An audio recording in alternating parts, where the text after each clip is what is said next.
है हमारे राना सनाउल्लाह साहब मौजूद। राना साहब, हुकूमत को तो यकीन है कि आपका शोशा है, बस ना आप स्पीकर के खिलाफ नो कॉन्फिडेंस ला पाएंगे ना ही, और जो डिप्टी स्पीकर की बात करे थे वो भी मामला खत्म हो जाएगा।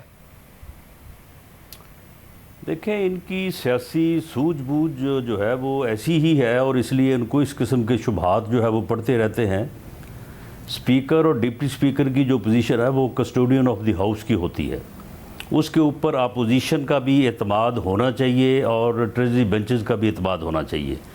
अगर स्पीकर या डिप्टी स्पीकर के ख़िलाफ़ अदम एतमाद की तहरीक पेश होती है तो उसके मानी ये होते हैं कि स्पीकर जो है वो ईवान में अपोजिशन का जो है वो एतमाद खो बैठा है। उसकी कामयाबी या नाकामी जो है वो मैटर नहीं करती, ये मैटर करता है कि अपोजिशन जो है वो एतमाद खो बैठा है अपोजिशन का। और अगर स्पीकर जो है वो हाउस के दोनों इतराफ़ का एतमाद ना रखता हो तो वो हाउस चला नहीं सकता।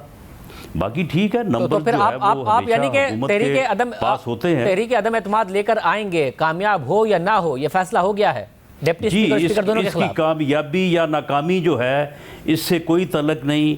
हमारा तहरीक के ज़रिए से ये साबित करना है, ये ऑन रिकॉर्ड लाना है कि स्पीकर जो है वो अपोजिशन का एतमाद जो है वो खो चुका है। वैसे मगर इस स्पीकर साहब क्या चाहते हैं? आज कर रहे थे शहबाज शरीफ साहब तकरीर, बोतल आप लोगों की तरफ से मार दी गई, तहरीक इंसाफ के रहनुमाओं की तरफ से। स्पीकर क्या करें ऐसी सिचुएशन में एग्जैक्टली? देखें, ये गलत बात है। ये सैनिटाइज़र की जो बात ये कर रहे हैं ये दोनों तरफ से हुआ है।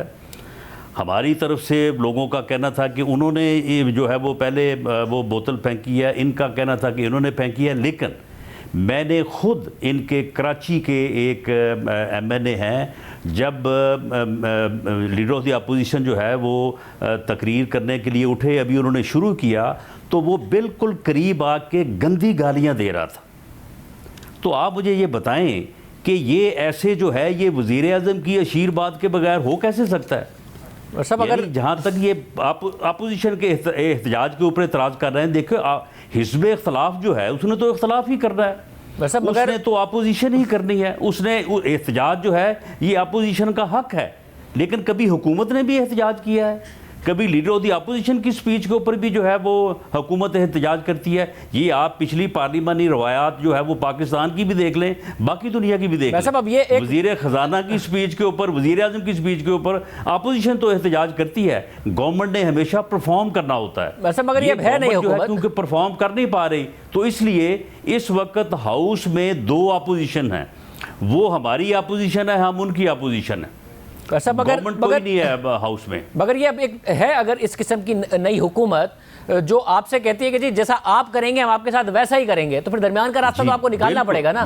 वो कहते हैं कि जी हमारी नहीं है कोई जिम्मेदारी कि हम हाउस चलाएं, ऑपोजिशन की भी हमारे साथ जिम्मेदारी है, ये हमें नहीं तकरीर करने देंगे, हम इन्हें नहीं करने देंगे। ये गाली वो कहते हैं कि पहले आपकी तरफ से आई थी कल, जिसके जवाब में अली ईवान साहब ने भी गाली दी, और फिर जो सारा का सारा हमने देखा कि गुत्थम गुत्था होने वाला मामला आया।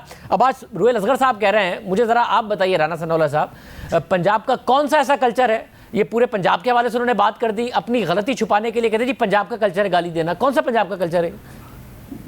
देखें, ये रुहेल असगर साहब की एक अपनी राय होगी, लेकिन कल जब लीडर ऑफ द अपोजिशन तकरीर करने के लिए उठे हैं, आप मुझे बताएं कि हुकूमत का भी कभी काम होता है कि वो जो है वो प्रोटेस्ट करना शुरू कर दे। इन्होंने चोर डाकू गालियाँ देनी शुरू की और उसके बाद फिर जो है बात बढ़ गई और मजमूई तौर पे जो भी सूरत हाल हुई और दोनों तरफ से हुई वो इंतहाई अफसोसनाक है। उसके ऊपर कोई भी नहीं ये कह सकता कि ये कोई अच्छी सूरत हाल थी। लेकिन ये बजट जो है ये अपोजिशन ने पास तो नहीं करवाना, ये तो हुकूमत ने पास करवाना है। इसके ऊपर बहस करवाना जो है ये हुकूमत की जिम्मेदारी है। अगर ये नहीं चाहते तो आज तीसरा दिन हो गया, लीडर ऑफ द अपोजिशन अपनी स्पीच नहीं कर सके, तो ये जो है ये फिर और जो 2 दिन है उसके बाद तो फिर स्पीचेस का वक्त ही जो है वो खत्म हो जाएगा। उन्हें नहीं चाहिए आपकी स्पीच, तो ये वो कह रहे हैं कि पाकिस्तान की तारीख करनी है तो करें, ये पहला मौका होगा। वो कह रहे हैं आपने करनी है तो करें, बहुत सारे पहले मौके होते रहे हैं। वो कह रहे हैं बजट पास करा लेंगे, हमारे पास नंबर पूरे हैं, तो नहीं है परवाह। तो मिलके आप लोगों ने कोई रास्ता निकालना है, या पार्लियामेंट जो है ये यही पैगाम देगी आवाम को कि इसमें तो इससे तो हमें कोई उम्मीद ही नहीं है, इसमें तो ये झगड़े करते हैं, हमारे काम की कोई बात नहीं होती है, बजट तक पे डिबेट नहीं हो पाती है, या आपस में लड़ते रहते हैं? मैं ये शाहजेब ये बात कह दूँ कि वज़ीर आज़म ऑन रिकॉर्ड हैं ये प्रेसिडेंशियल फॉर्म ऑफ गवर्नमेंट चाहते हैं और ये पार्लियामेंट को जो है वो ख्वार करने, पार्लियामेंट को डिस्क्रेडिट करने की ये सोची समझी कोशिश है और ये इसको इसी तरह से जारी रखेंगे ताकि पार्लियामेंट डिस्क्रेडिट हो और ये अपने मकसद की तरफ जो है वो आगे बढ़ सकें। तो ये मकसद नाकाम कीजिए ना। स्पीकर ने जब कहा है, अगर मकसद ये है जो आप कह रहे हैं, तो स्पीकर ने कहा कि जी कमेटी बना लेते हैं हुकूमत और अपोजिशन की, आप लोग उसके लिए भी नहीं माने ताकि जी अच्छे अंदाज में बात आगे बढ़ सके, आप उनकी सुने, वो आपकी सुने और पार्लियामेंट का माहौल ठीक हो। नहीं शाहजेब, हमने स्पीकर साहब से कहा था कि आपने ये जो आई वाश किया है वो मिनिस्टर आपके सामने जो है वो बेंचों के ऊपर चढ़ के जो है वो मारते रहे हैं बुक्स और गालियाँ देते रहे हैं आपके सामने। ये अपना जो है वो वीडियो रिकॉर्ड पूरा मौजूद है और आपने 2-3 आदमी उधर से जो है वो नीचे से पकड़ लिए हैं और 2-3 आदमी इधर से।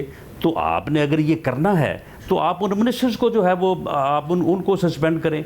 और हमारी ये इन्फॉर्मेशन है कि स्पीकर साहब आज गए हैं, वज़ीर आज़म से मिले हैं और वहाँ पे वज़ीर आज़म साहब ने स्पीकर साहब की बड़ी बेइज्जती की है और उनको कहा है कि नहीं, आप किसी मिनिस्टर के ख़िलाफ़ जो है उनको आप सस्पेंड नहीं करेंगे। वो उन्होंने सिर्फ 3 नामों की उनको मंजूरी दी, इन्होंने 3 वो और 4 हमारे शामिल करके तो उन्होंने वो ऑर्डर्स कर दिए। हमने उनको कहा था कि आप अपने ऑर्डर्स वापस लें और उसके बाद जो है वो आप पार्लियामानी कमेटी बनाएं और उसकी सिफारिशात के ऊपर जो है वो एक्शन लें, लेकिन वो ऐसा कर नहीं सकते। वज़ीर आज़म जो है वो उनके इख्तियारात जो है वो उन्होंने सल्ब किया हुआ है और उनका मकसद यही है कि ये पार्लियामेंट जो है ये डिस्क्रेडिट हो लोगों की नज़र में, मीडिया की नज़र में और हर किसी की नज़र में, ताकि वो अपना जो उनका दरीना उनका जो है वो प्रेसिडेंशियल फॉर्म ऑफ गवर्नमेंट का मामला उसको जो है वो आगे बढ़ाया जा सके। ये एक साजिश हो रही है पार्लिमानी जमहूरी सिस्टम के ख़िलाफ़। बहुत शुक्रिया। राना सनाउल्लाह साहब हमारे साथ मौजूद थे।